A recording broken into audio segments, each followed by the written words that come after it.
This is the woman my dad wants me to leave. I never told anyone about her and us because truth feels dangerous when love becomes forbidden. This story sounds unreal, but every word breathes truth and every silence screams louder than anything. I've spoken. My father looked serious, his eyes held quiet. Storm, she said, leave her now before everything gets destroyed. I laughed at first, thinking it was nothing, just another temporary anger that would fade tomorrow morning. But he stayed silent, and silence felt heavier than any shouting ever could, and that scared me deeply because my father never speaks unless something breaks, and this time something inside him already shattered. He said, she is wrong, not for you, son, not for our family, not for your future. I asked him why, but answers never came, only vague warnings followed like shadows without bodies.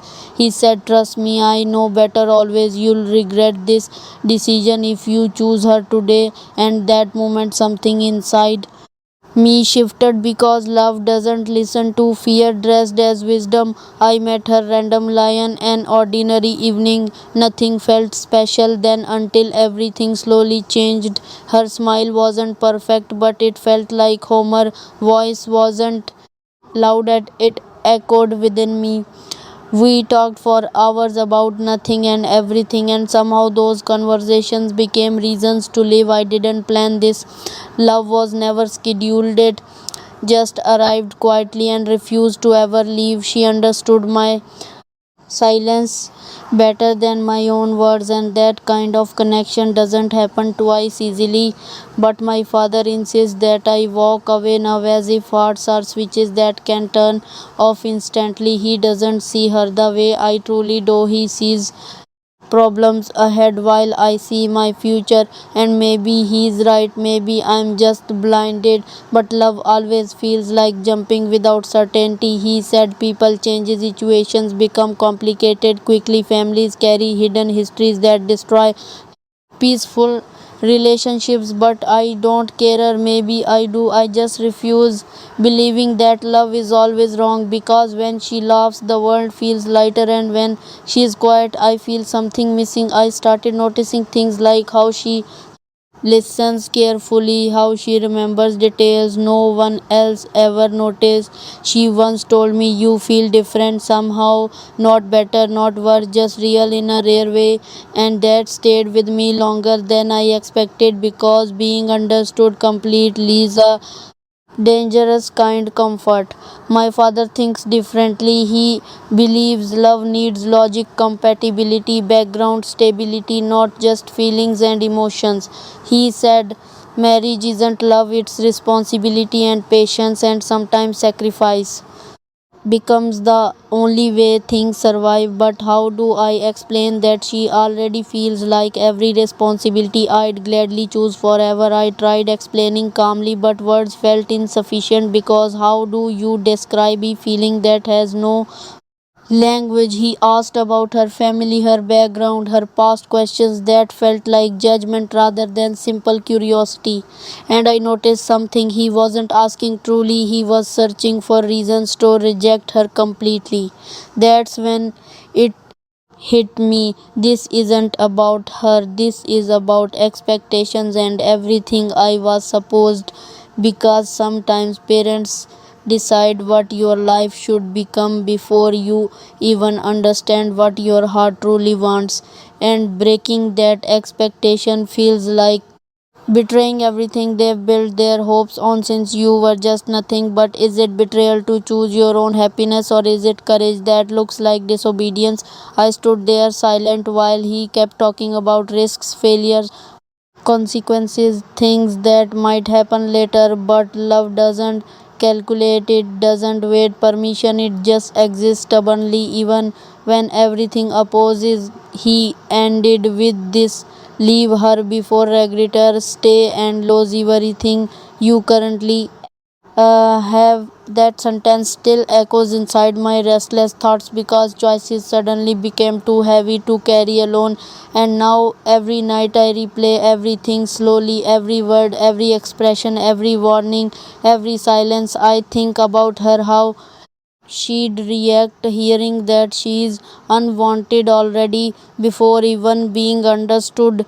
And that thought hurts more than anything else because she deserves honesty, not decisions made secretly. But I am scared to not of losing her, but of losing everything that built who I am, because family isn't simply its roots and identity, it's history and belonging that shapes your entire existence, and choosing against that feels like cutting yourself away from everything familiar into something completely unknown. But then again, what is life really if you don't choose what makes your heart alive? I wish things were easier, like stories we imagine where love always wins without breaking anything important, but reality feels different. It demands difficult decisions where winning something means losing something equally valuable. And right now, I am standing in between love on one side and family on another, both pulling me strongly, both refusing to let go, both believing they are right, and maybe both actually are. And that's the problem. There's no clear villain, just people protecting beliefs in completely different ways. So tell me honestly, what would you choose here? The girl you truly love, or the family that raised? Because I thought I already knew myself until this moment arrived and changed everything completely. And now I'm stuck between heart and responsibility, between love and loyalty, between fear and courage. I didn't tell her what my father said because some truths break before they can heal. She kept smiling normally, completely unaware of storms that were silently forming inside my restless chest. We sat together quietly, watching nothing really important yet. Everything felt meaningful just because she was there, and in that moment I almost told her everything, but fear held me back like chains around courage. Because once I speak, nothing will stay unchanged. Some things, when spoken aloud, can never return to silence. She noticed something of the way I avoided eyes, the way my voice trembled between words and pauses. She asked me softly, "Are you hiding something?" And that simple question felt heavier than everything. I forced a smile, said, "Everything is fine, but lies have weight." And she felt it instantly. She didn't argue further, just looked at me longer, as if reading truth behind carefully chosen words.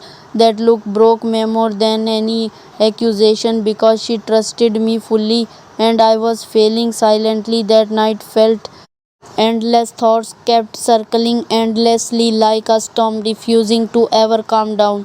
My father's words echoed, "Leave her before regret," but my heart whispered, "Lose everything but not her." Morning came slowly, yet nothing felt different. Problems don't disappear overnight. They just wait patiently. I met her again, this time more nervous because I knew inside everything was about changing. She held my hand like she always do, a simple gesture yet powerful enough to weaken all fear. And suddenly, I realized what I was about to possibly lose forever because of someone else's fears. I asked her something: "Would you ever leave if everything turned against what we are becoming?"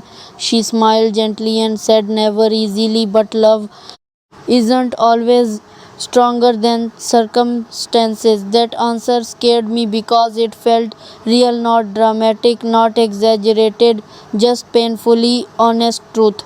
She said, "Sometimes love wins more than feelings, it needs courage, consistency, and people willing to fight." And in that moment, I saw something different, not just love in her, but strength I didn't expect. She asked me again, "What's really going on?" And this time, silence felt like betrayal itself. So I told her everything, every word, every warning, every fear my father placed inside my mind. She didn't interrupt, just listened completely still, and that silence again felt louder than everything. When I finally finished, I couldn't even breathe, waiting for her reaction that could change everything. She looked down slowly, processing every single word, and I saw something break that she tried hiding quickly. She asked just one thing: "Do you believe him?" And that question instantly exposed everything inside me, because truth is complicated. I didn't fully believe, but I couldn't ignore what he was saying either. I said, I don't know, and that hurt her more than any clear answer possibly could, because uncertainty in love feels like slow rejection, not loud but constant, like a fading heartbeat. She pulled her hand away, not angrily, just quietly, and that small distance felt like losing everything. She said, I understand. Family always comes first, and those words sounded calm but carried silent pain. I tried explaining quickly that it's not like that, but explanations felt weak against what she was feeling, because sometimes actions matter more than spoken promises, and my hesitation already said more than my words. She stood up slowly, as if preparing herself for something she feared he'd expected all along. She said, if someday you choose them over me, just don't come back, because I won't survive twice. That sentence shattered me in ways I can't explain, because love shouldn't feel like preparing for goodbye. I grabbed her hand, this time holding tighter, as if grip could stop very thing from slipping away. I said, I choose you, but even I felt the uncertainty hiding inside those desperate words spoken, and she noticed it. Of course, she noticed, because love sees everything, even what we hide best. She didn't smile back, just nodded slightly, slowly, as if accepting something she didn't fully believe, and that hurt deeper than if she argued, because silence again became the loudest response. We walked together quietly, but something had changed. The comfort we shared before now felt slightly fragile, like glass between us, clear but easily breakable. One wrong move enough to destroy everything instantly. I kept thinking constantly about what comes next, about choices waiting ahead, like unavoidable crossroads approaching, because this isn't ending, it's only beginning. Now, the real test of love, a guy